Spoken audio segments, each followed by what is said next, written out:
Le discours d'Obama, l'Africain, devant les chefs d'État du continent, il a appelé aujourd'hui à avoir un nouveau regard sur l'Afrique tout en dénonçant ceux qui s'accrochent au pouvoir dans leur pays. Des incidents parfois violents dans l'implantation juive de Bethel où l'armée israélienne doit détruire 2 habitations illégales. L'affaire prend une tournure politique et le gouvernement Netanyahou a promis de saisir la Cour suprême pour empêcher ces destructions. L'Europe veut reprendre un dialogue normal avec l'Iran. Federica Mogherini était à Téhéran aujourd'hui et demain c'est au tour de Laurent Fabius d'effectuer le voyage. Réaction dans cette édition du député Les Républicains Thierry Solaire.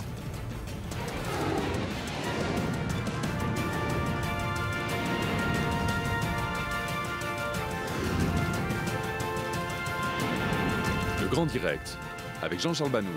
Bonsoir. Voir l'Afrique autrement, c'est en résumé le message qu'a fait passer Barack Obama lors de son discours historique devant l'Organisation de l'Unité africaine. C'était en Éthiopie aujourd'hui. Ultime étape d'un voyage express en Afrique. Le chef de la Maison-Blanche s'est présenté lui-même comme un fils d'Africain. Léa Berdugo. Ce discours était qualifié d'historique car c'est la première allocution d'un chef d'État américain devant l'Union africaine. Et Barack Obama a tenu à marquer le coup. Il a appelé l'Afrique à agir contre la corruption. Rien ne débloquera plus efficacement le potentiel économique de l'Afrique que de mettre fin au cancer de la corruption. Et vous avez raison, ce n'est pas uniquement un problème qui concerne l'Afrique, c'est aussi un problème qui concerne ceux qui font du commerce en Afrique. Le président américain a également enjoint les dirigeants africains à adhérer aux principes démocratiques tels que la liberté d'expression ou de réunion. Le but, selon lui, assurer le développement du continent. Il s'est également érigé contre ces chefs d'État qui s'accrochent à leur siège. Les progrès démocratiques en Afrique sont en danger quand des dirigeants refusent de quitter le pouvoir à l'issue de leur mandat. Une partie de son allocution était destinée à changer le regard du monde extérieur sur l'Afrique, l'idée étant de bâtir de véritables partenariats. Le chef d'État en a profité pour épingler implicitement la Chine, qui a ravi aux États-Unis la place de premier partenaire commercial de l'Afrique. Barack Obama a critiqué les pays dont les relations économiques se limitent à la construction d'infrastructures ou à l'extraction de ressources naturelles africaines. Le président américain a tenu à affirmer le soutien des États-Unis à l'Afrique en matière de lutte antiterroriste, sans toutefois faire de promesses concrètes. L'OTAN a apporté aujourd'hui un soutien total à la Turquie dans sa lutte armée contre l'État islamique. Pas de mention en revanche de la lutte contre les Kurdes, qui reste pourtant l'un des aspects importants de cet engagement militaire turc en Syrie. Aujourd'hui encore, un officier turc a été assassiné, ce qui pourrait être la marque du PKK, et l'aviation turque a aussitôt riposté. Elsa Mourgue. La Turquie est entrée en guerre avec le soutien de tous, ou presque. Depuis des mois, l'inaction du gouvernement Erdogan avait été vivement critiquée alors que le pays partage 900 km de frontières avec la Syrie. Mais cette position était devenue intenable après l'attentat de Suruç sur son sol, attribué au groupe autoproclamé État islamique. En quelques jours, la Turquie a répliqué en envoyant des chars en Syrie et en bombardant par voie aérienne les positions de l'EI. L'Arabie saoudite et la France l'ont félicité pour son frais engagement dans la lutte contre les groupes radicaux. L'OTAN, réunie à la demande d'Ankara, assure son allié turc de sa solidarité dans son offensive contre l'EI et contre les Kurdes. Je félicite la Turquie pour l'augmentation de ses efforts pour lutter contre l'organisation État islamique. La Turquie y contribuait déjà. La Turquie est l'hôte d'une partie des installations de formation des forces modérées en Syrie. Frappes aériennes et rafles policières contre les islamistes pleuvent. Plus d'1 millier d'arrestations en moins d'une semaine, mais des arrestations qui visent principalement les Kurdes, accusés de terrorisme par Ankara, qui a d'ailleurs lancé vendredi soir une série de raids aériens contre les bases arrières du PKK, le parti des travailleurs kurdes. Ces derniers ont revendiqué l'assassinat de plusieurs policiers turcs qu'ils accusent de complicité avec l'État islamique. Bien que les Kurdes aient été en première ligne sur le terrain dans la bataille contre Daesh, notamment à Kobané, Recep Tayyip Erdogan les place sur le même plan que l'État islamique. Le processus de paix et la trêve entamée en 2013 entre les rebelles et le gouvernement turc sont désormais de l'histoire ancienne. Voilà, les Kurdes et l'armée syrienne qui ont réussi cette fois conjointement à reprendre totalement la ville d'Assaké, située dans le nord de la Syrie. C'est l'État islamique qui en a été totalement chassé. Cette localité se trouve également non loin de la frontière turque. Des incidents ont éclaté hier soir dans l'implantation israélienne de Bethel, près de Jérusalem, en Cisjordanie.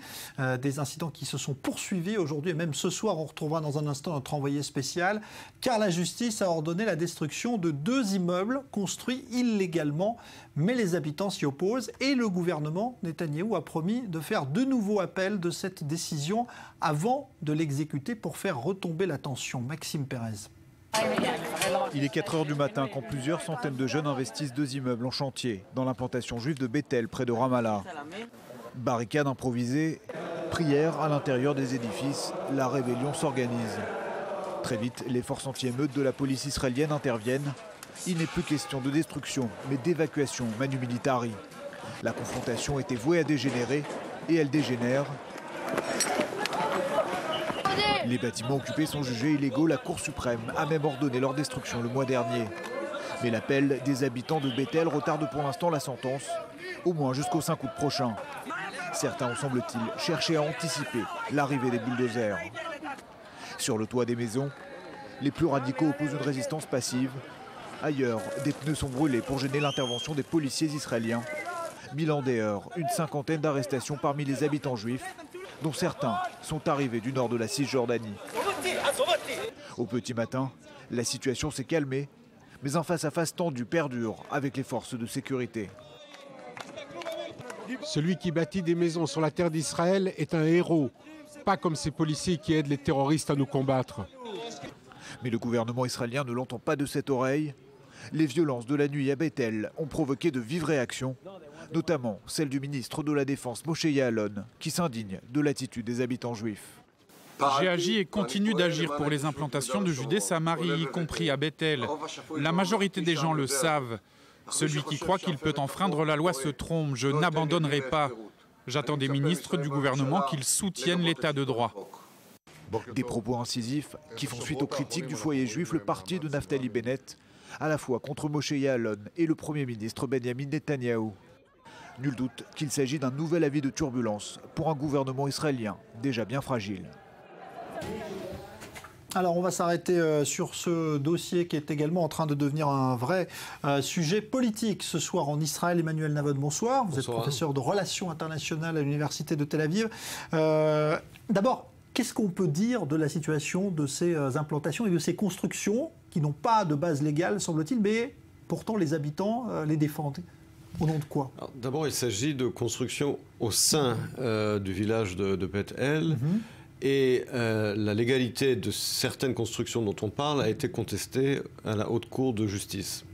La Haute Cour de justice a décrété que les constructions en question, qui avaient été donc bâties par un entrepreneur, n'ont pas obtenu les autorisations de l'État et que par conséquent, il faut les détruire.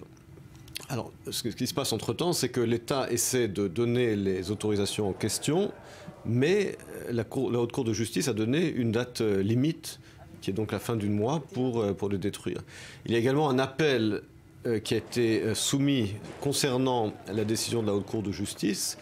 Et à l'heure actuelle, la position du gouvernement est que bien qu'il s'oppose, qu'il ne soit pas d'accord avec sur le fond de la décision de la Cour de justice, le ministère de la Défense a déclaré que s'il n'y avait pas de changement dans la décision de la Haute Cour de justice, eh bien l'armée détruira les structures en question.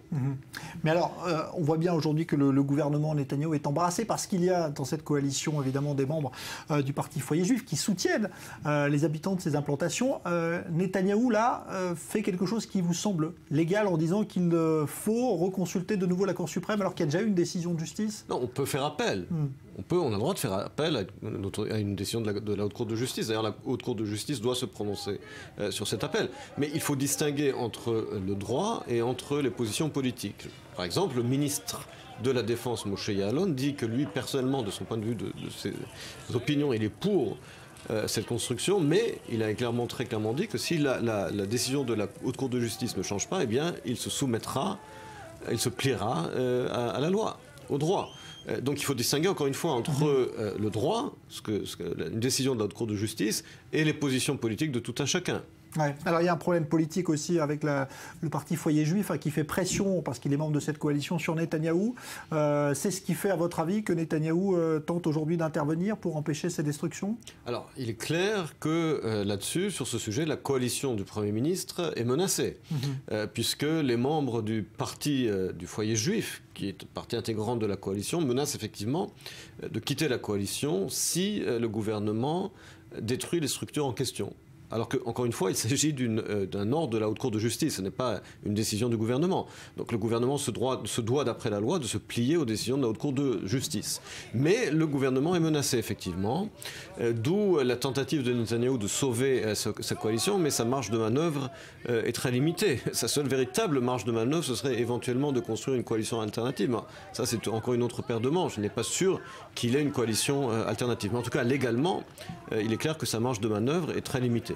On voit bien qu'on marche sur des œufs sur ce dossier en ce moment, puisqu'il y a eu il y a quelques jours déjà une polémique quand Netanyahou avait laissé entendre que peut-être il ne fallait plus construire pour l'instant dans ce qu'on appelle les implantations, c'est-à-dire en Cisjordanie. Ça a été très mal reçu. Puis finalement, on a accepté de construire de nouveaux logements. C'est un dossier qui est extrêmement sensible. C'est un dossier sensible, bien entendu, puisque Netanyahou est entre le marteau et l'enclume, c'est-à-dire qu'il a d'un côté la pression internationale pour geler la construction. De l'autre côté, il a ses membres de la coalition, en particulier le parti du Foyer Juif, qui met la pression sur lui pour reprendre la construction. Donc c'est sûr qu'il est dans une position inconfortable. Ceci dit, ça reste à lui, en tant que Premier ministre, de décider quelle doit être sa politique, quelle politique il veut mettre en place.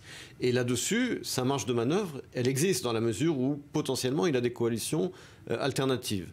En tant que Premier ministre, c'est à lui de déterminer la politique. C'est sûr que dans le système coalitionnel et parlementaire qui est le nôtre, tout Premier ministre est sous la pression de ses coalitions. Mais il est clair qu'il est entre le marteau et l'enclume, encore une fois, comme je l'ai dit, la pression de son partenaire coalitionnel que le Foyer Juif et la pression internationale. Il y a un problème aussi beaucoup plus global dans ce dossier, c'est celui finalement, est-ce que disent les habitants de ces implantations, c'est-à-dire qu'ils ne comprennent pas qu'ils n'aient pas le droit de construire dans ce qu'ils considèrent être leur terre, mais le statut finalement n'est pas défini et Israël hésite à construire même dans ces endroits qui sont pourtant partie intégrante du territoire israélien. Non, alors dans la question par exemple de Beit El, c'est effectivement, ça n'est pas un territoire qui a été annexé par Israël. D'après les accords d'Oslo, c'est ce qui s'appelle un territoire C qui reste sous autorité et souveraineté israélienne, mais juridiquement, Israël n'a jamais annexé ces territoires. Donc ça reste toujours en suspens. C'est censé être en suspens tant qu'il n'y a pas un accord final entre Israël et l'autorité palestinienne, ce qui n'est toujours pas le cas comme on le sait. Mais c'est sûr qu'il y a un certain flou artistique sur la politique du gouvernement. Alors il y a plusieurs années, 3 ou 4 ans maintenant, le gouvernement avait commandé et reçu un rapport qui s'appelle le rapport du juge Edmond Lévy sur la politique à adopter pour qu'il y ait une clarification sur les questions légales, sur la question de la construction. Le gouvernement n'a jamais officiellement adopté ce rapport. Donc là-dessus aussi, le gouvernement d'un côté, à l'époque, qui était un gouvernement Netanyahou, avait demandé ce rapport, ne l'a pas adopté. Le rapport était très détaillé sur la façon de régulariser les questions de construction. Mais encore une fois, tout dépend d'une volonté politique. Le gouvernement actuel, à mon sens, n'a pas une politique claire. Le Premier ministre n'a pas une politique claire. C'est vrai, comme je l'ai dit, qu'il a des pressions d'un côté et de l'autre, mais c'est lui le Premier ministre. C'est lui qui est à la tête de l'exécutif. Il reste effectivement un flou artistique sur la politique du gouvernement, et cela est vrai depuis de nombreuses années. Alors vous restez avec nous, Emmanuel Navon, on va continuer d'en parler. On va s'intéresser à un autre point chaud de cette journée. On est cette fois en territoire palestinien, dans ce que l'on appelle la zone A. Des militants israéliens sont venus célébrer aujourd'hui un anniversaire, celui de l'évacuation d'une implantation sauvage à Sanour, et ce malgré l'interdiction faite par l'armée israélienne. Maël Benoliel. La nuit dernière, plusieurs centaines d'Israéliens se sont rendus ensemble à une dizaine de kilomètres de ce point de passage, en plein cœur de la Cisjordanie. Leur but serait installé dans l'implantation juive de Sanour, démantelée en août 2005 dans le cadre du plan de désengagement du Gush Katif et de Samarie du Nord. Un lieu pourtant en zone A, strictement géré et contrôlé par l'autorité palestinienne et interdit d'accès aux Israéliens. Jusqu'en 2005, une centaine de personnes, des juifs religieux pour la plupart, vivaient dans cet avant-poste illégal avant de se faire expulser et de voir leur maison détruite par Tsahal. Une expulsion ressentie comme un véritable crime. 250 Israéliens environ sont parvenus sans le moindre problème à prendre position dans la nuit à Sanour, en territoire palestinien. Les autorités israéliennes leur ont donné jusqu'à 14 h aujourd'hui pour évacuer les lieux. Une évacuation à laquelle nous ne pourrons pas assister, l'armée israélienne n'autorisant pas les journalistes venus couvrir l'événement à traverser ce point de passage derrière moi. Et ce n'est d'ailleurs pas la première fois que d'anciens habitants accompagnés par des hommes politiques et des partisans essaient de retourner à Sanour pour refonder une communauté. 10 ans après l'expulsion, il est temps de réparer et cette réparation commence ici en Samarie du Nord. Je pense qu'aujourd'hui n'importe quel enfant israélien sait que le désengagement était une grave erreur. En dehors du terrorisme et d'un Hamasland, cela ne nous a rien rapporté. En 2008, un groupe de 150 personnes parvient déjà jusqu'aux ruines du village où seule une citadelle reste intacte après la démolition de celui-ci, à l'été 2005. C'est d'ailleurs dans cette même citadelle que s'est réfugié le groupe d'Irréductibles la nuit dernière. Sur place, scène d'euphorie. Une euphorie à laquelle devrait mettre fin rapidement l'armée israélienne qui a menacé d'évacuer le groupe de force si celui-ci ne partait pas de lui-même. L'armée leur avait donné jusqu'à 14 h pour le faire. Alors, Ali Waked nous rejoint. Bonsoir, expert pour les affaires du monde arabe et musulman. On est toujours avec Emmanuel Navod, professeur de relations internationales. On a vu là une autre situation que celle de Bethel. On était cette fois en zone, ce qu'on appelle la zone A, d'ailleurs en territoire palestinien. Ces implantations sauvages qui suscitent aussi beaucoup de problèmes, de tensions avec les Palestiniens. Comment les Palestiniens voient-ils justement ce qui est en train de se passer à Bethel aujourd'hui et puis ce qu'on vient de voir là ici à Sanour?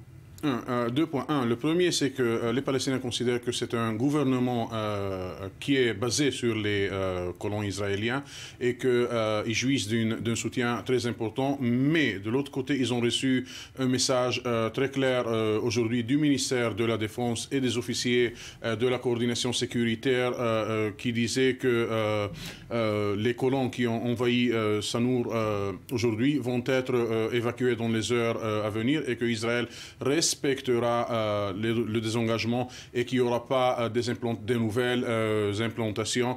On sait, Jean-Charles, que pendant le Eid el-Fitr, M. Netanyahou a appelé le président Abbas.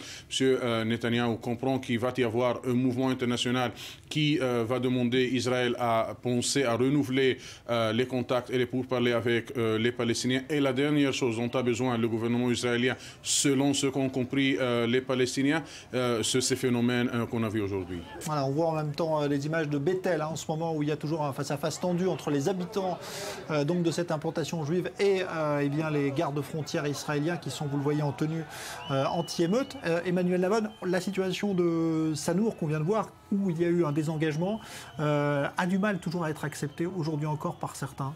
D'abord, je précise sur le niveau des faits que Sanour et 3 autres des implantations à l'époque qui avaient été détruites dans le plan de désengagement de 2005 étaient en territoire C.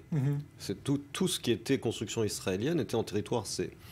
Maintenant, depuis le retrait unilatéral israélien de ces 4 endroits, de ces 4 villages à l'époque, l'armée finalement empêche leur reconstruction.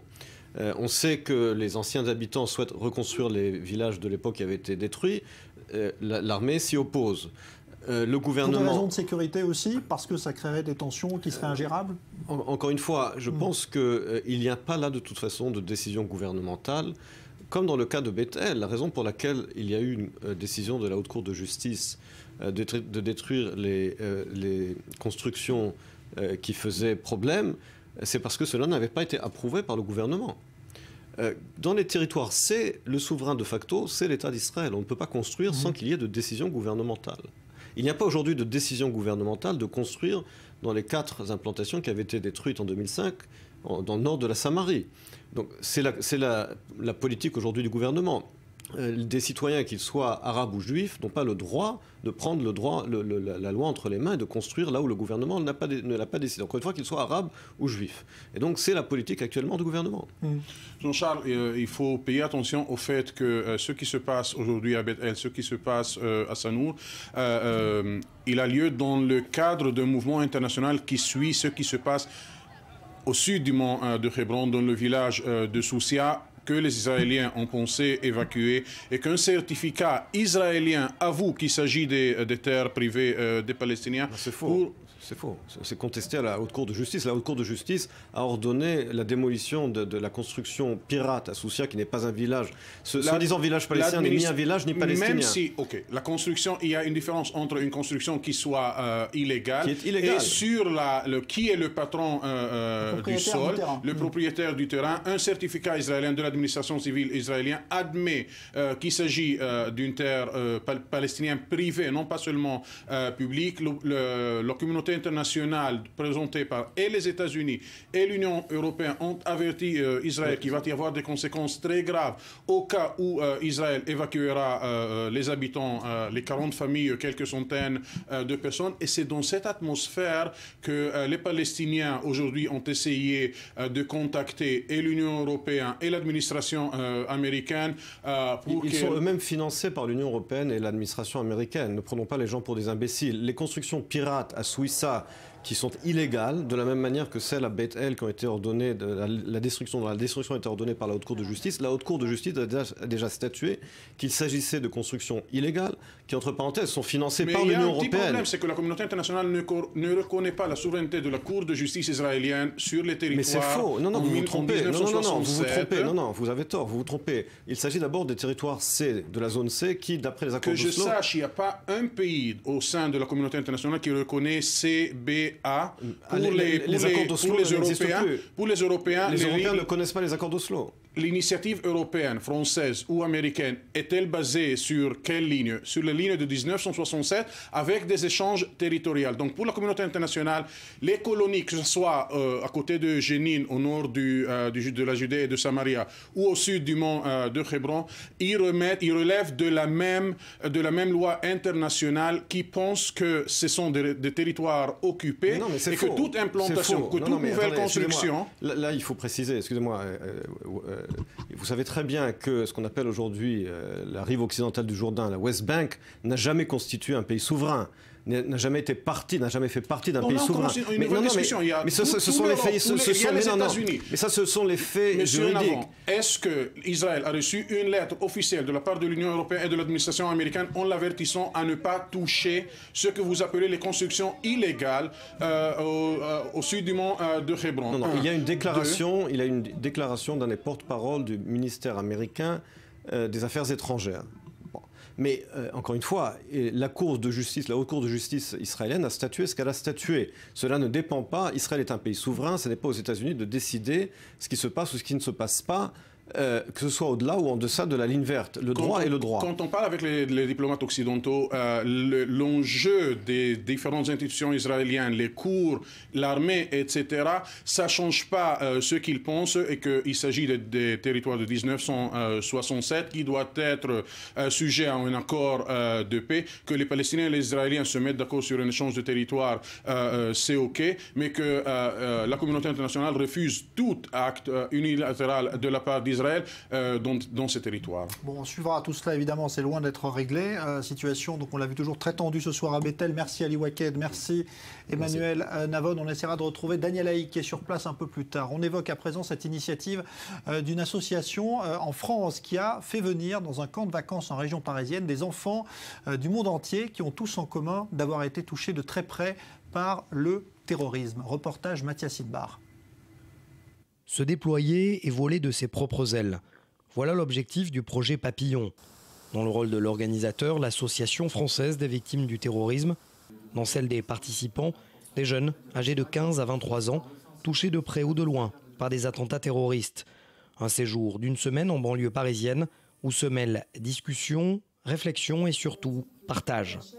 Lorsque des jeunes, des enfants, des adolescents, des jeunes adultes sont impactés par le terrorisme, s'il n'y a pas des dispositifs pour les aider à se déployer, ils se sentent évidemment abandonnés, légitimement. Puisque je crois vraiment qu'il est important de répéter qu'aucune cause politique, aucune cause idéologique, aucune vision du monde ne justifie d'accomplir un acte terroriste. Des jeunes Algériens, Marocains, Israéliens, Français, Colombiens et Libanais, tous essayent de mettre des mots sur leurs sentiments post-traumatiques à travers des ateliers de théâtre, de chansons De dessins sur celui-ci, il est écrit par un Algérien en arabe « Dans mon pays, il n'y a plus de rêve », mais aussi en hébreu, où pour cette Israélienne, l'homme n'a pas de frontières. Ici pour une seule chose, c'est faire comprendre que les Israéliens sont en difficulté. Mais dès le premier groupe de parole, je me suis dit mince, mon histoire, j'ai cru que mon histoire était banale au départ, comparée à leurs histoires. Et après, grâce au groupe de parole, j'ai appris que même une histoire banale avait une importance quelconque. Exprimer ses peurs, ses sentiments par la parole, mais aussi par l'art. C'est l'objectif que s'est fixé cet artiste thérapeute. Si on marque un message de paix, la personne qui va au travail et qui passe tous les jours devant ce mur, ben ça peut peut-être l'apaiser, ça peut peut-être lui dire bah tiens, j'aime passer ici parce que le dessin, les couleurs sont agréables et tout et tout. Oui, j'aimerais bien un jour aller à Tel Aviv, au Liban, en Algérie, peindre avec eux, bien sûr. Ça serait génial. Je suis hashtag. Mais la réalité est parfois plus complexe que la volonté de ces jeunes. Ce fameux roi hashtag est libanais. Pour des raisons de sécurité, nous avons dû masquer son visage. Certains resteront donc invisibles. Pour d'autres, Soslan et Walid, ce sont les mots qui manquent. L'un est russe, il a été retenu en otage pendant 3 jours dans l'école de Beslan en 2004. L'autre est algérien, sa mère a été assassinée lors d'un attentat suicide en 1996. Et pourtant, une amitié sans frontières est née où le terrorisme lui-même n'a plus de frontières. D'Europe au Maghreb en passant par le Proche-Orient. Les gestes remplacent les mots. Pour eux, c'est tous des jeunes qui ont vécu le même drame. Et d'ailleurs, ils sont très contents parce qu'ils disent là, on a l'impression que l'autre nous comprend. Malgré sa culture, malgré la difficulté de la langue, on arrive à communiquer. Que ce soit en séance de thérapie, en atelier d'art ou d'écriture, ou même avec ses chevaux, l'objectif pour ces jeunes victimes de terrorisme est le même, regarder vers l'avenir pour mieux se reconstruire. Et puis cette dernière minute, confirmation par le ministère de la Justice israélien, cette fois, bien que l'espion américain Jonathan Pollard, emprisonné depuis 30 ans aux États-Unis, sera libéré sur parole le 20 novembre prochain. Aucune connexion n'est faite évidemment avec l'accord signé sur le nucléaire iranien à Vienne, mais donc l'espion Jonathan Pollard, dont Israël réclame la libération depuis de nombreuses années, sera donc remis en liberté sur parole le 20 novembre prochain. On va se retrouver dans un instant pour parler de l'Iran et du voyage de Laurent Fabius demain à Téhéran avec Thierry Solaire, député Les Républicains, qui réagira avec nous.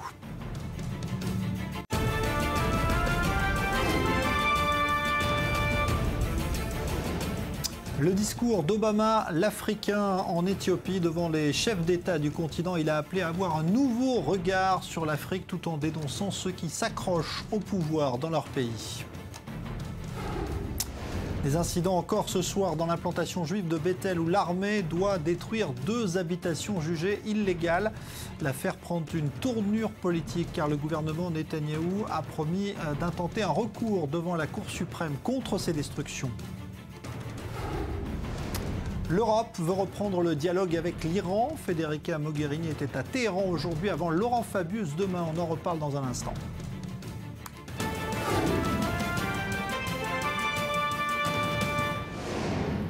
Et donc, avant d'évoquer le voyage de Laurent Fabius à Téhéran demain, c'était la chef de la diplomatie européenne, Federica Mogherini, qui était aujourd'hui à Téhéran, celle qui a mené, et on le sait, les négociations sur le nucléaire iranien à Vienne. Écoutez.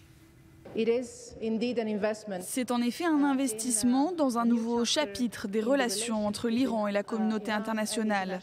Je pense que le fait de construire la confiance, qu'un vote unanime au Conseil de sécurité de l'ONU ou que l'Union européenne soutienne l'accord sont en soi des choses historiques. Alors, reprendre le dialogue, c'est aussi ce que va donc faire Laurent Fabius demain, voyage du ministre français des Affaires étrangères en Iran. Mais, vous allez le voir, eh bien, la visite du ministre français a donné lieu à des réactions d'une rare violence de la part des milieux conservateurs iraniens. Léonore Jory. Pas de tapis rouge pour Laurent Fabius. Attendu à Téhéran ce mercredi, le ministre français des Affaires étrangères n'arrive pas en terrain conquis. Les critiques se multiplient en Iran depuis l'annonce de sa visite, la frange conservatrice en première ligne. Plusieurs médias dénoncent le rôle néfaste que la France aurait joué lors des discussions sur le nucléaire, ainsi que la ligne dure que Laurent Fabius aurait tenue. Mais une autre raison fait surface depuis quelques jours, celle de l'affaire du sang contaminé dans les années 80. La France avait alors fourni plusieurs lots de produits sanguins, tuant plusieurs centaines d'Iraniens. Le journal conservateur Jahan News déplore que Laurent Fabius ne se soit jamais excusé et que la France n'ait jamais offert de compensation aux malades iraniens. Plus virulent, certains sites caricaturent même le ministre français les mains tachées de sang, portant l'étoile de David. Hasard du calendrier, sa visite tombe en pleine semaine nationale de soutien aux hémophiles. Face à ces attaques, quelques voix du gouvernement iranien s'élèvent. Selon le ministre iranien de la Santé, Seyed Hassan Hachemi, Laurent Fabius est une personnalité internationale et il n'est pas dans l'intérêt du pays de soulever cette question maintenant. Le 14 juillet dernier, l'Iran et les grandes puissances avaient conclu à Vienne un accord limitant les activités nucléaires de Téhéran. Depuis, les visites officielles se succèdent. Après le vice-chancelier allemand Sigmar Gabriel, c'est Federica Mogherini qui était sur place ce mardi. Pour le président français François Hollande, la visite de son ministre et la manière dont il sera accueilli sera un test pour Téhéran. Alors la France qui s'apprête donc elle aussi à reprendre des relations diplomatiques normales avec Téhéran. Le voyage de Laurent Fabius demain, on en parle avec notre invité depuis Paris justement, le député des Hauts-de-Seine pour les Républicains, Thierry Solère. Bonsoir, merci d'être avec nous. Bonsoir. Est-ce que vous trouvez que la France a raison d'emboîter finalement le pas aux autres pays européens et de reprendre assez vite finalement des relations normales avec Téhéran ? Bon, d'abord, la situation depuis des années était celle qu'on connaissait. Un Iran où il y avait un blocus, qui n'était pas d'ailleurs parfaitement, à mon avis, respecté, d'après ce que je comprends, et une situation qui était devenue insoluble. Moi, je n'ai pas de naïveté sur la situation actuelle. J'essaye d'avoir des idées claires sur 2-3 choses importantes. Un, d'abord, dans la zone, la France, la première chose qu'elle doit veiller en matière de diagnostic, c'est d'avoir la sécurité d'Israël qui soit préservée. Et donc, concernant le nucléaire, oui au nucléaire civil, puisque toutes les grandes puissances ont besoin de nucléaire civil, voilà, mais par contre, non au nucléaire militaire. Et il ne suffit pas de le dire, il faut que la communauté internationale et la France puissent au quotidien avoir des garanties sur le respect de cet accord. Et deuxièmement, moi je vois la société iranienne, au-delà de ses gouvernants, qui évolue. Je sens, notamment chez la jeunesse iranienne, une volonté de sortir de la situation dans laquelle ils étaient depuis de nombreuses années. Et donc je pense qu'il était important que la communauté internationale retrouve un accord avec l'Iran. Alors maintenant, ce qu'il va falloir, c'est veiller à l'application de cet accord avec comme marqueur numéro 1 la sécurité d'Israël. Je pense que c'est le devoir et le rôle de la France de rappeler ça, et pas que dans les mots, dans des actes concrets à chaque fois. Alors on sait qu'il y a également, Thierry Solère, des enjeux économiques très importants, puisqu'on sait qu'il y a énormément d'entreprises françaises qui attendent de retrouver ce marché iranien. Vous pensez que ça a joué un rôle, que ça doit jouer un rôle dans ce voyage justement que fait Laurent Fabius à Téhéran ? Quand on reprend des relations, on a intérêt à reprendre des relations à plusieurs niveaux. Et bien sûr, je ne suis pas naïf, il y a aussi une dimension économique. Mais le premier marqueur, celui qui n'est pas négociable, c'est la sécurité d'Israël. À partir du moment où un accord entre la communauté internationale et l'Iran a eu lieu sur le développement du nucléaire civil et l'interdiction du nucléaire militaire, il faut progressivement qu'une normalisation des relations puisse aller de pair avec un suivi et un contrôle au plus près du respect des engagements de part et d'autre. Je pense que c'est l'intérêt de tout le monde. Je sais qu'Israël est très attentif et très inquiet, qu'il y a une inquiétude en Israël avec cet accord. Mais moi, je pense que c'est notamment le rôle de la France de pouvoir veiller à cette application-là. Thierry Solère, vous parliez justement de ce régime iranien qui a changé, vous parliez de cette jeunesse qui bouge, mais il y a aussi toujours en Iran un fort courant conservateur. On a vu aujourd'hui des journaux conservateurs attaquer très violemment Laurent Fabius en faisant référence notamment à l'affaire du sang contaminé. Tout cela est d'une très grande violence. Est-ce que ça ne nous rappelle pas quand même quelque part que l'Iran reste aussi un régime où les libertés fondamentales ne sont pas assurées pour la population ? Bien sûr, et je vous dis, moi je n'ai pas la culture de la naïveté. Mais bon, je pense que l'essentiel n'est pas tant de savoir quelles sont ou pas les critiques d'une partie des dirigeants iraniens à l'endroit de Laurent Fabius. Elle est dans la capacité qu'aura et que va devoir avoir la communauté internationale dans le respect de cet accord. Moi, je je ne peux pas me satisfaire d'un accord de principe qui ne serait pas suivi des faits. Et ce que j'attends des Américains, des Européens et de la France en particulier, c'est qu'à chaque étape du développement des relations nouvelles qu'il pourrait y avoir avec l'Iran, on veille à ce que la paix puisse progresser dans cette région et que la frange de la population iranienne et des gouvernants iraniens qui sont le plus dans un respect de cet accord et le plus dans une volonté de paix dans la zone puissent se développer. C'est ça, je crois, l'issue. Après, il faudra le faire sans naïveté, parce que je sais que beaucoup encore, malheureusement, en Iran, ne sont pas dans une culture démocratique et ne sont pas obligatoirement dans une culture de respect de cet accord durablement. Thierry Soler, je voudrais qu'on parle de ce qui aussi tient lieu de relations diplomatiques, mais qui est un vrai feuilleton de l'été en France, c'est la visite pour des vacances du roi d'Arabie Saoudite. On a appris aujourd'hui qu'il avait tout simplement demandé à une femme CRS de ne pas surveiller la plage qu'il a fait privatiser parce que ce n'était pas conforme aux mœurs saoudiennes. Est-ce que vous trouvez normal que là encore, il y ait eh bien, ce choc culturel où finalement la France doive s'incliner une nouvelle fois? Non, moi je ne trouve pas qu'on doive s'incliner. La France doit assurer, à partir du moment où un chef d'État étranger vient pendant les vacances d'été sur le territoire national, doit bien sûr assurer sa sécurité. Elle doit le faire dans le respect du droit. C'est difficile l'affaire de la plage qui a été fermée. Il y a peut-être des raisons de sécurité. En tout cas, je trouve absolument déplorable si la France accepte de donner satisfaction en disant qu'il n'y a pas de femmes dans la police. En France, on est dans une démocratie, laïque, et il n'y a pas à choisir si c'est un homme ou une femme. Si vous êtes à l'hôpital en France, qui s'occupe de vous, il n'y a pas à choisir si c'est un homme ou une femme qui est dans la police, qui est dans la rue à côté de chez vous. Et si le roi d'Arabie Saoudite n'est pas heureux de venir ici, il peut passer ses vacances ailleurs. Même s'il y a de gros contrats, là aussi à la clé, on doit parfois passer outre. Vous savez, il y a les contrats, il y a le développement économique, et puis il y a des grands principes fondamentaux. Et je ne pense qu'il ne faut jamais renoncer ou reculer sur les grands principes en regardant des petits intérêts économiques du moment. Parce qu'en général, on perd les deux. On perd les contrats économiques et surtout on perd son âme, et c'est ça le plus grave. Et donc dans ce monde si compliqué, et Israël le sait mieux que d'autres, il est important que les principes ne soient pas que des mots, mais qu'ils soient suivis des faits, et que sur tous les sujets, sans naïveté, on essaye de faire avancer avec ceux qui sont les plus ouverts à une évolution positive de la situation, les choses, et qu'on y ait un contrôle effectif qui puisse avoir lieu.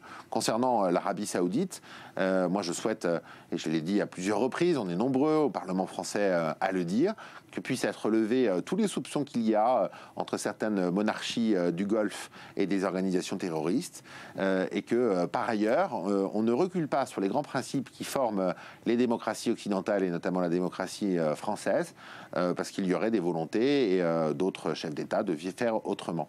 Le développement des contrats commerciaux, c'est très important, mais ça passe après ces grands principes qui sont ceux de la démocratie. Merci Thierry Soler, député des Hauts-de-Seine, donc pour les Républicains, d'être venu réagir dans ce studio. Merci à vous, bonne soirée. En Libye, la justice a condamné à mort par contumace aujourd'hui l'un des fils de l'ex-dictateur Kadhafi pour son rôle dans la répression lors du printemps arabe de 2011. En compagnie de 9 autres personnes, Salif al-Islam Kadhafi a été condamné. Mais comme il ne se trouve pas détenu dans la zone de ce tribunal de Tripoli, eh bien, il y a peu de chances qu'il soit exécuté. C'est l'une des conséquences du chaos actuel qui règne en Libye. Comme beaucoup de rescapés de la Shoah, il aura connu une vie aux multiples rebondissements, mais il incarnait aussi la voix de ceux qui furent les victimes des nazis. L'écrivain et avocat Samuel Pisar, qui avait pris la nationalité américaine, est décédé hier à New York. Léa Berdugo. Un humaniste à l'incroyable parcours disparaît à l'âge de 86 ans. Jeune rescapé de la Shoah, ancien collaborateur de John Kennedy, avocat des stars hollywoodiennes, Samuel Pisar a vécu plusieurs vies. Il naît en 1929 dans une famille aisée de Pologne où l'on parle français, yiddish et polonais. En 1939, lors de la partition de la Pologne, la ville de la famille Pisar se retrouve sous contrôle soviétique. 2 ans plus tard, Hitler reprend la ville de Bialystok. La famille est ainsi expulsée dans un ghetto juif. Son père est arrêté et exécuté. Sa mère et sa sœur, dirigées à Treblinka, lui, se retrouvent déportés à Majdanek avant d'être transféré à Auschwitz et Dachau. Il est libéré à 16 ans par l'armée américaine. Le jeune homme reprend ses études et obtient un double diplôme de la Sorbonne et de l'université américaine d'Harvard, où il se fait repérer par un certain John Fitzgerald Kennedy. Il y avait dans le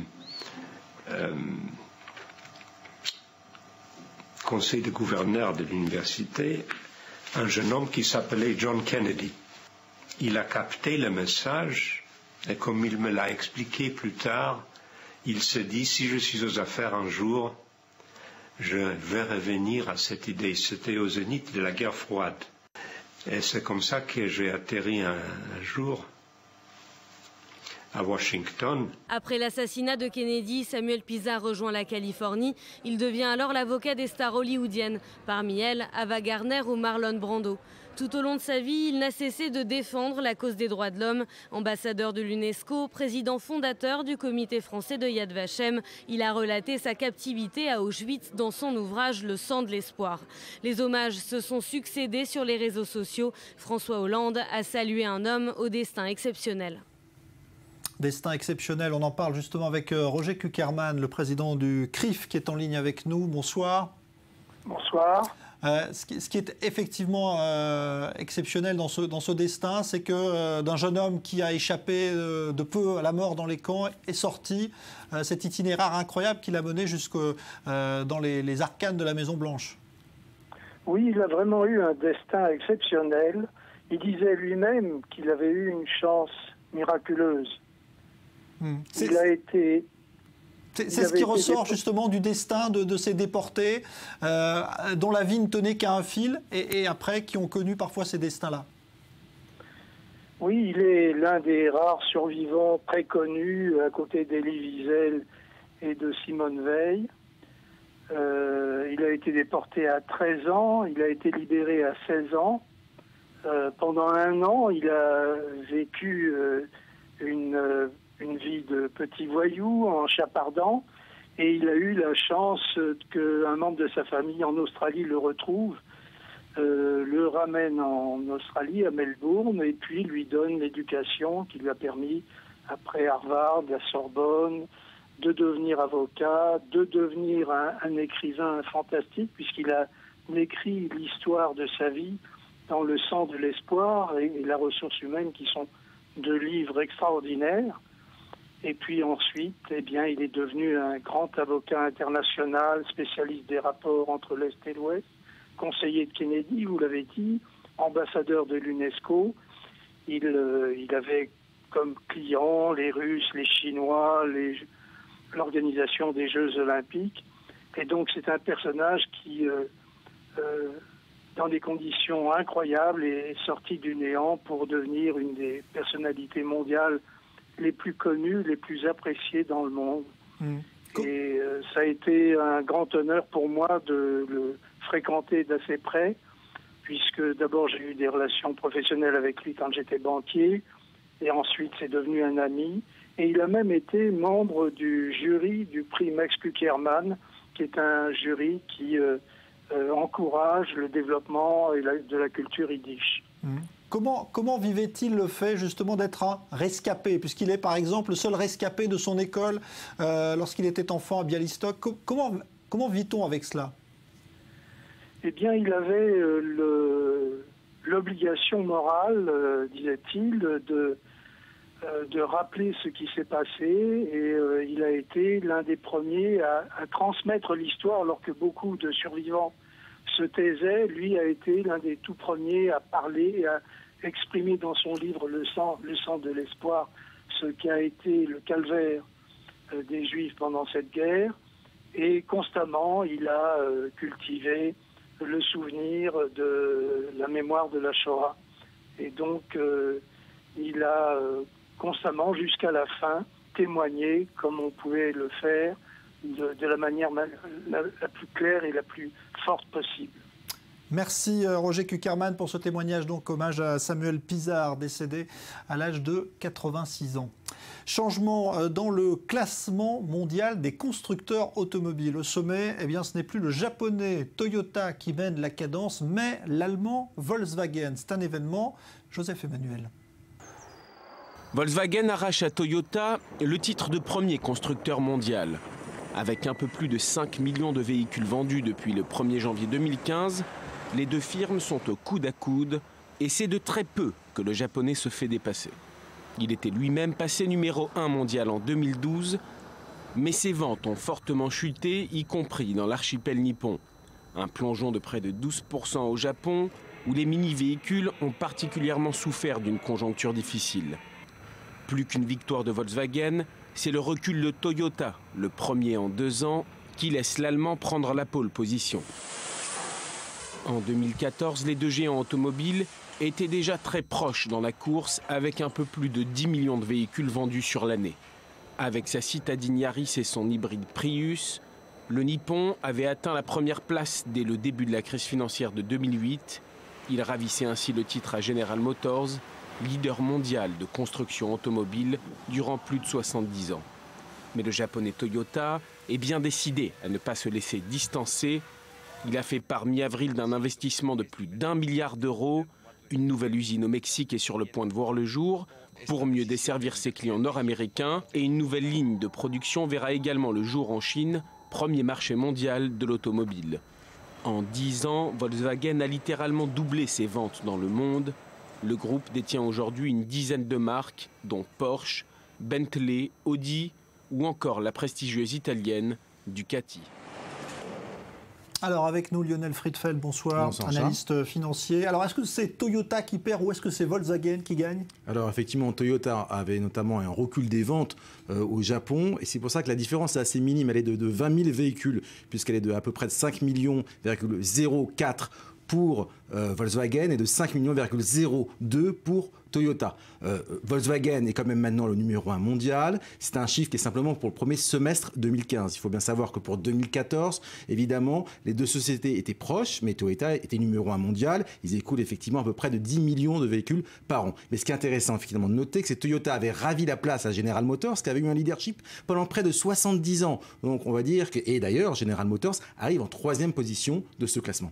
Donc ça veut dire que Toyota a connu un petit fléchissement des ventes, mais que ça peut ne pas durer et qu'ils peuvent très bien reprendre la première place. Effectivement, et comme ça a été mentionné, Toyota aujourd'hui justement reconquérir, va arriver en numéro 1, notamment des constructeurs et notamment avec un plan d'investissement important de cette fameuse usine au Mexique, ultra moderne, 1 milliard d'euros d'investissement pour notamment produire plus de véhicules pour l'Amérique du Nord, premièrement, et deuxièmement c'est la Chine, parce que la Chine aujourd'hui c'est le plus grand marché automobile mondial et donc ils vont effectivement faire encore de plus en plus d'investissements en Chine. Bon, et Volkswagen, c'est une marque qui marche, qui a un secret, qui marche bien, mais qui s'est effectivement diversifié avec différents sous-marques, enfin sous-marques ou en tout cas différents types de marques, différents types de segments. Et en fait, ces segments plaisent à différents types de populations. Merci Lionel Friedfeld, donc analyste financier.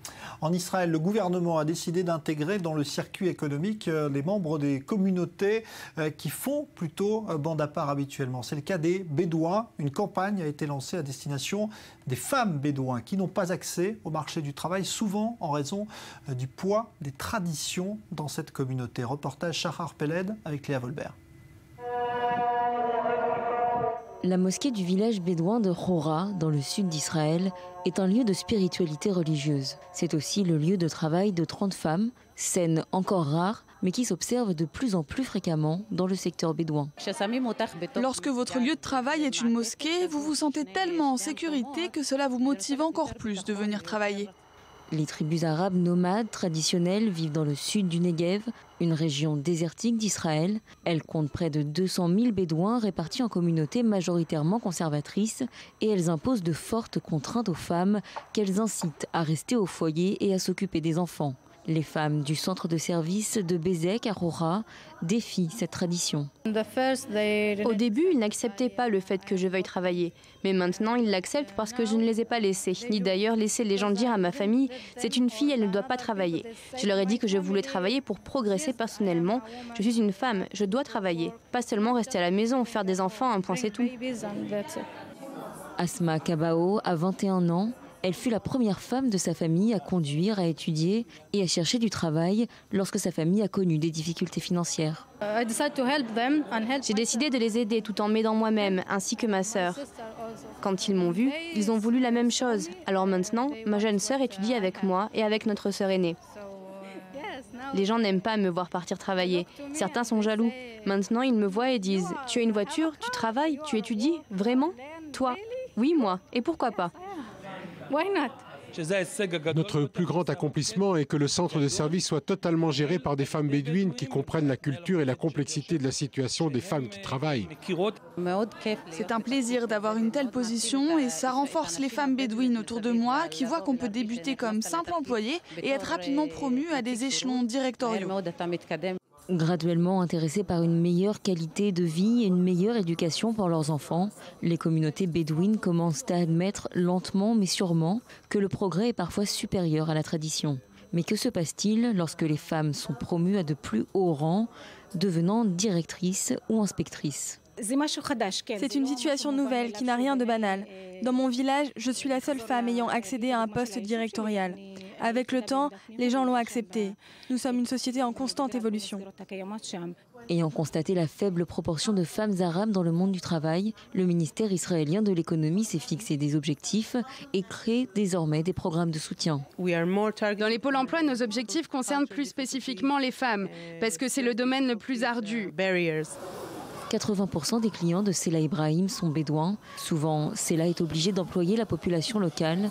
Mais quand les 186 employés bédouines sont venus travailler pour la première fois, Saleh s'est heurté à des difficultés qu'il ne connaissait pas.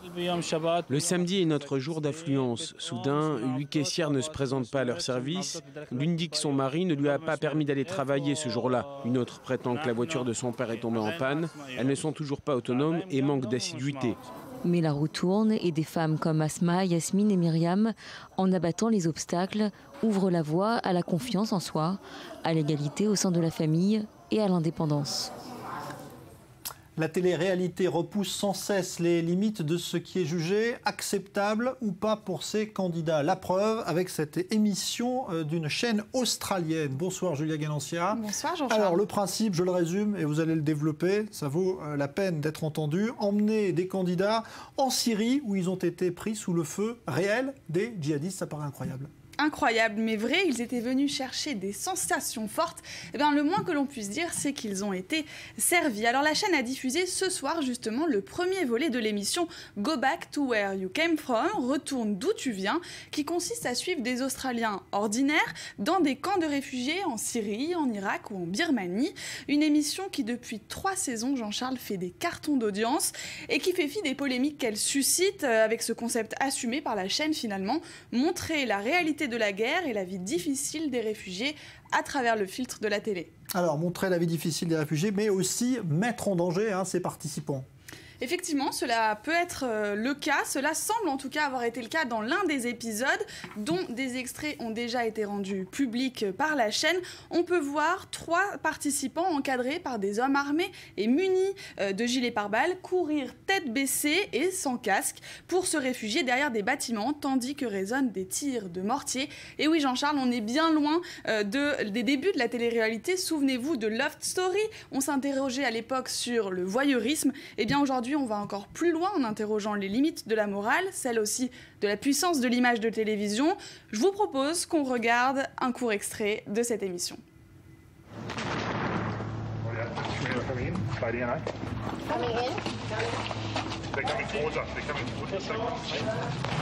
The Australians learn ISIS forces are less than a kilometre away.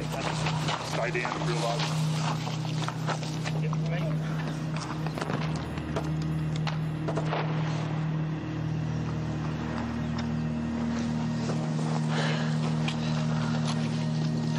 Stay down below this wall. Have our elements know that we're here. They're just in front of us. Voilà, c'est pas du cinéma, ils sont bien en Syrie, semble-t-il. Julia, d'ailleurs, la chaîne et cette séquence a fait l'objet de vives critiques de la part d'experts militaires qui estiment qu'on a mis vraiment les candidats en danger. Effectivement, et sous couvert de montrer le quotidien des réfugiés aux Australiens, eh bien, on cherche finalement à faire toujours plus d'audimat et la chaîne SBS répond que les participants étaient accompagnés par une agence privée de sécurité. Selon la chaîne, l'équipe de tournage a aussi été encadrée par des combattants kurdes qui défendaient un village menacé par l'État islamique et c'est dans ce contexte qu'ils se sont retrouvés sous le feu des insurgés. Mais imaginez, Jean-Charles, un Syrien réfugié en Australie qui allume son poste de télévision et qui se retrouve devant cet extrait. Que peut-il penser ? Alors la question maintenant à laquelle on peut sans doute pas répondre, vous allez essayer, jusqu'où iront-ils? On parle là des producteurs de jeux ou d'émissions de télé-réalité. Bien justement, a priori, ils n'ont plus vraiment de limites. Et en tout cas, celles du genre ont clairement été dépassées, franchies. Pour vous donner un autre exemple, la télévision tchèque a eu l'idée de lancer une télé-réalité pour commémorer le 70e anniversaire de la fin de la Seconde Guerre mondiale. L'émission a fait polémique, baptisée « Vacances dans le protectorat ». Elle a recréé pour une famille de 3 générations les conditions de vie de 1939. Au programme, confort rudimentaire, tickets de rationnement, descente de soldats allemands et d'officiers de la Gestapo joués par des acteurs. Voilà, ça se passe en République tchèque. Celle-là, il faut aussi la sous-peser. Merci Julia Ganancier. On va terminer avec cette découverte incroyable, une découverte archéologique sur le site de Tautavel, dans le sud-ouest en France. Des amateurs ont retrouvé, vous la voyez, une dent vieille de 560 000 ans. Et elle est bien conservée quand même, c'est la plus ancienne jamais retrouvée. Ça devrait permettre d'avancer sur la question de savoir d'où vient l'homme. Voilà, grâce peut-être à cette dent, on va en savoir beaucoup plus. Dans un instant, nouveau journal complet avec le point sur la situation notamment à Bethel dans les implantations et puis la nouvelle de la libération de Jonathan Pollard pour le 20 novembre prochain. On y revient, puis nous on se retrouve dans une dizaine de minutes. À tout à l'heure.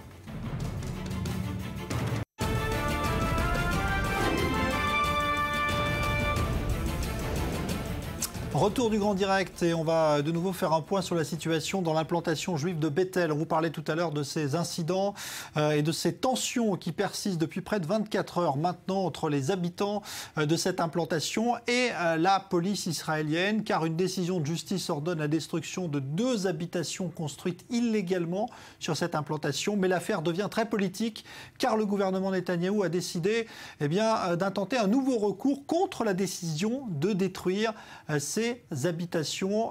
Des affrontements avaient lieu tout à l'heure, des jets de pierre notamment sur les policiers. Daniel Haïk, vous êtes sur place, où en est-on ?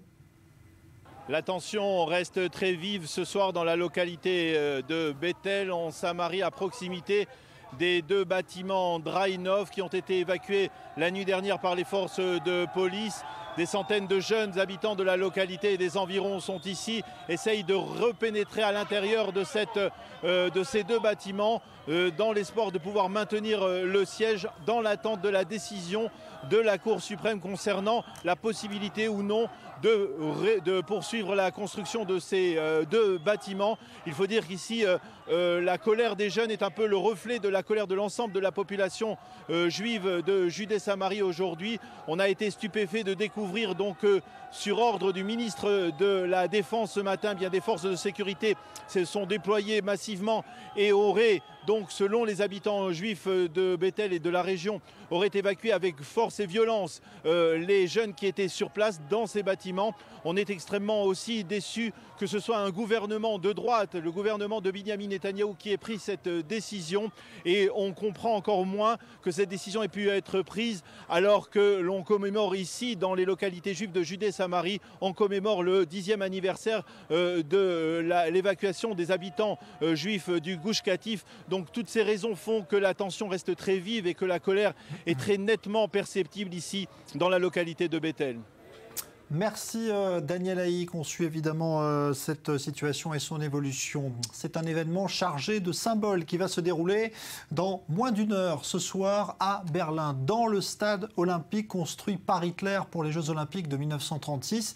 Eh bien, vont débuter ce que l'on appelle les Maccabiades, les Jeux olympiques juifs dont l'origine remonte justement à la période précédant la Shoah en Europe centrale. Retour aux sources en quelque sorte pour vaincre les démons du passé. Solal Azeroual. Des athlètes juifs à Berlin. 2300 sportifs originaires de 36 pays se réunissent dans un lieu hautement symbolique. Dans ce stade, le Waldbühne, Adolf Hitler avait présidé l'ouverture des Jeux olympiques d'été de 1936. Je pense que c'est très bien, après ce qu'il s'est passé en Allemagne, après Hitler et après le nazisme. C'est très bien que les Maccabiades se déroulent à Berlin. Berlin, berceau du nazisme, de la Shoah, du Troisième Reich. 70 ans après la fin de la Seconde Guerre mondiale, la capitale allemande accueille les 14e Maccabiades européennes. Manifestations sportives, les Maccabiades réunissent, tous les 4 ans, des athlètes juifs du monde entier. 1932, la première édition des Maccabiades avait lieu en Israël, à Tel Aviv. C'est important d'être de retour à Berlin, car l'histoire des Maccabiades est aussi une histoire berlinoise. En 1921, la Fédération internationale des Jeux est fondée à Berlin avec un président allemand. En 1932, les Jeux ont lieu en Israël tout en étant organisés depuis Berlin. Aujourd'hui, nous sommes de retour ici et nous avons dépassé cette époque difficile. Surnommés les Jeux de la réconciliation, ces Olympiades ne sont pas que sportives. Les échecs, le bowling et le bridge sont des épreuves aussi importantes que la natation, le football ou le tennis. C'est surtout l'occasion de découvrir la communauté juive d'Allemagne, vitrine de la réconciliation. Désormais, il y a près de 200 000 juifs allemands. Après la Shoah, c'est une démonstration de la capacité de résilience et de la force du peuple juif. Ça va être un grand moment. Un grand moment, mais sous haute surveillance. Ouverte à tous et gratuite, les Maccabiades attirent des milliers de spectateurs. Pour éviter d'être la cible d'un attentat terroriste, le Shin Bet s'associe à la police berlinoise. Il a également été demandé aux athlètes juifs de faire preuve de discrétion dans les rues de Berlin. Alors en ligne avec nous pour parler de cet événement, l'avocat Serge Klarsfeld qui préside l'association des fils et filles juifs déportés de France. Bonsoir, merci d'être avec nous. L'histoire aime les symboles, Serge Klarsfeld. C'en est un que de voir justement des sportifs juifs fouler ce stade olympique de Berlin construit par Hitler. Oui, c'est un symbole de renouveau de la vitalité d'une communauté juive allemande qui comprenait quelques milliers de juifs allemands âgés en 1945 et qui aujourd'hui compte, je crois, plus de 100 000 membres. Donc c'est un renouveau. Moi-même, j'ai fait partie en 70 pendant quelques mois de la communauté juive de Berlin avec Beat, avec Arnaud qui allait au GAN. Donc j'ai vu au fil de mes voyages en Allemagne, j'ai vu renaître cette communauté. Il faut rappeler, Serge Klarsfeld, que justement ces mouvements sportifs juifs prennent leur essence dans cette Europe d'avant nazisme, quand les juifs avaient de plus en plus de mal à pratiquer le sport dans des organisations, on va dire, laïques. Oui, mais comment dire, dans l'Allemagne de 1920, du début des années 30, il y avait beaucoup de sportifs. Quand je suis allé aux États-Unis dans les années 60-70, j'ai vu encore des Allemands qui avaient participé aux Jeux Olympiques dans les épreuves d'aviron, de natation, donc les Juifs allemands ont participé au sport allemand comme ils participaient au reste. Il ne faut pas oublier que c'était une grande démocratie, très troublée, mais une grande démocratie entre 1920 et 1933. On parle de manifestation de la réconciliation pour les Juifs et l'Allemagne. Est-ce qu'aujourd'hui, vous avez l'impression que les Juifs et l'Allemagne se sont réconciliés justement ? Il y a une réconciliation. La preuve en est qu'il y a de plus en plus de Juifs qui ont fixé leur destin en Allemagne. Et je pense que il y avait une communauté juive absolument exceptionnelle en Allemagne avant 1930, avant l'arrivée de Hitler au pouvoir en 1933. Et nous marchons vers une reconstruction d'une communauté juive dont les enfants, les petits-enfants, les nouvelles générations seront des juifs allemands et peut-être seront tout aussi exceptionnels que ceux qui ont fait tant de découvertes scientifiques, qui ont apporté tant en littérature, en philosophie. Mais moi, je ne le verrai pas, mais l'avenir le verra peut-être si tout va bien. Pour le moment, l'Allemagne est le principal soutien de l'État d'Israël et le souvenir, les Allemands ont pris conscience.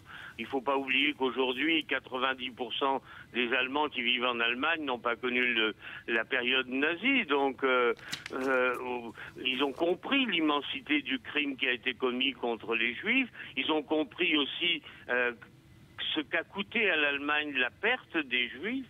Et ils veulent reconstituer une communauté juive et partout, dans chaque ville, il y a eu, au cours des décennies passées, on a écrit l'histoire des Juifs de chaque ville, on peut dire, et à Berlin, vous avez le grand mémorial de la Shoah, vous avez le musée de Wannsee, la maison de Wannsee, où a été décidé, on peut dire, la solution finale est un grand mémorial. Et puis vous avez également le musée du judaïsme qui est extraordinaire, et vous avez également la topographie de la terreur, vous avez tellement la gare de Grunewald, vous avez l'Allemagne cultive le souvenir des Juifs qui ont été assassinés par l'Allemagne hitlérienne et des grands juifs qui ont fait la prospérité, la grandeur de l'Allemagne.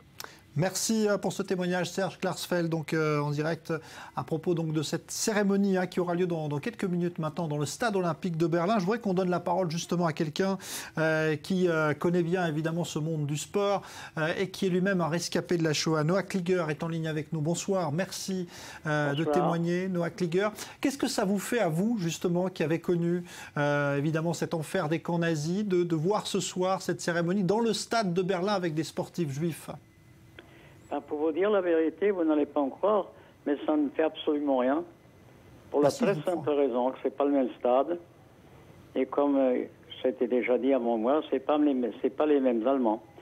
Mais ce que je voulais dire, moi, c'est que ceux qui rêvent d'une nouvelle grande communauté en Allemagne, elle est déjà là. Ils sont plus de 200 000, sur lesquels 170 000 à peu près viennent des anciennes républiques de l'Union soviétique à propos.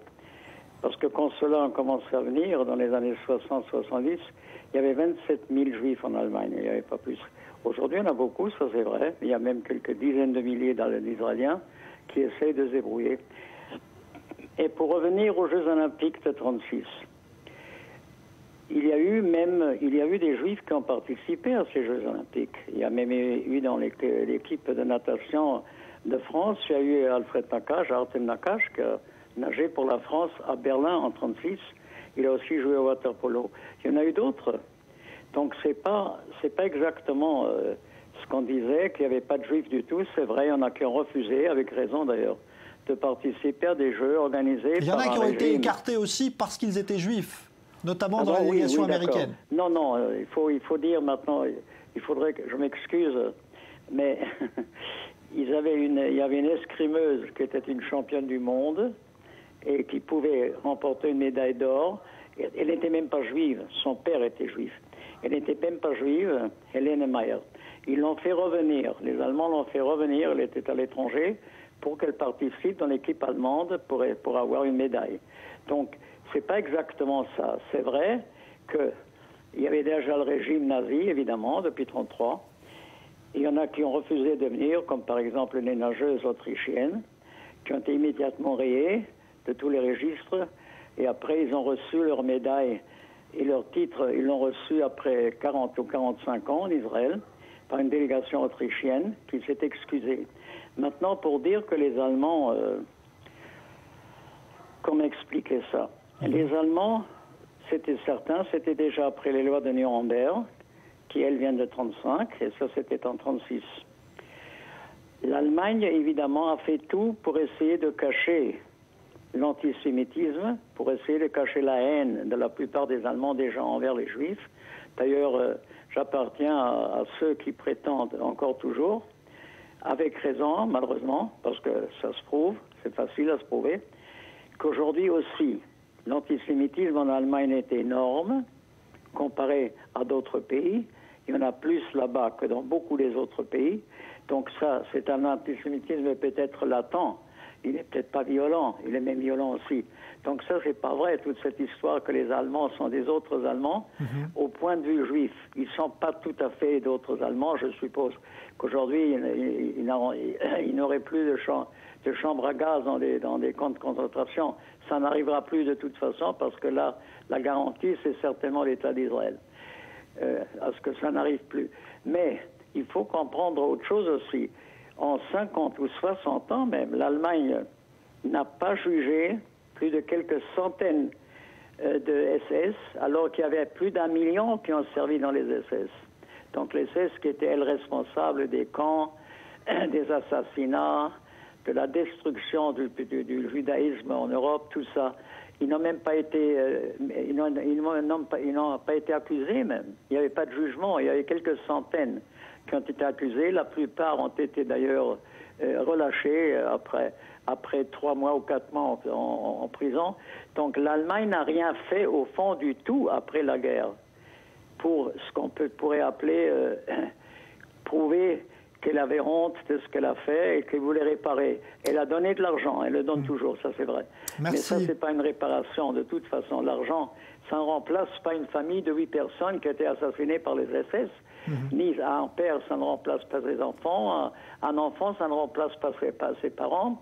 Un frère, ça ne remplace pas sa sœur. Donc l'Allemagne, pratiquement, n'a rien fait après la guerre pour justement se justifier. Elle n'a pas fait ça. Merci, Noah Kliger. Merci pour ce témoignage. Les Jeux de Berlin aujourd'hui, c'est peut-être symbolique, c'est vrai, parce que c'est revenu en Allemagne après tellement d'années. Après 36, c'est revenu en Allemagne. Il est vrai qu'en 72 déjà, malheureusement, il y a eu des Jeux à Munich, les Jeux olympiques, de funeste mémoire. Merci pour ce témoignage, Noah Kliger. Malheureusement, on n'a plus le temps de continuer. En tout cas, cette cérémonie a lieu ce soir dans ce lieu symbolique, donc ce site du stade olympique de Berlin, qui fut le théâtre des Jeux olympiques de 1936. Merci Noah Kliger pour ce témoignage. Dans un instant, nouveau point complet sur l'actualité. Ce sera avec Elsa Mimoun. On reviendra notamment sur l'annonce de la prochaine libération de Jonathan Pollard, l'espion américain qui avait livré des secrets à Israël et qui était emprisonné depuis 30 ans. Bonne soirée à vous.